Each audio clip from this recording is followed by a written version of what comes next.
Social psychology examines many of the social influences on our perception of ourselves and others, as well as our behavior with others. One fundamental idea in social psychology is that our attributions are often false or biased. We tend to make either dispositional attributions or situational attributions about ourselves and others. When we observe someone else's actions, we are very likely to make the fundamental attribution error, which is the tendency to attribute someone's actions or behavior to their disposition rather than considering the situation. For example, let's say I walk into a Starbucks one day and I want to get some coffee to get me through the day. When I walk up to the stand, the cashier behaves in a rude or disinterested manner. The first thing that I'm probably going to think is, man, this person is rude.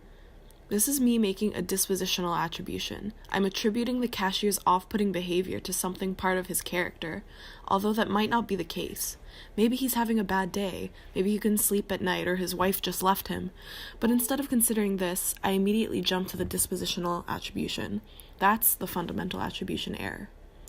Related to this idea is the notion of self-serving bias, which is the tendency to attribute positive outcomes to one's own disposition and negative outcomes to the situation. For example, say I'm in class and I get a test back and did really well. I'll definitely be happy, and I'm most likely going to attribute it to my own disposition by coming to the conclusion that I'm smart or I must be really good in this particular subject.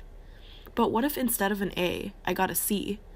I'm more likely going to attribute my bad grade to something situational, coming to the conclusion that the teacher is too strict or that the test was unfair. Self-serving bias shows that we make biased attributions and therefore potentially inaccurate ones, depending on the outcomes of an action.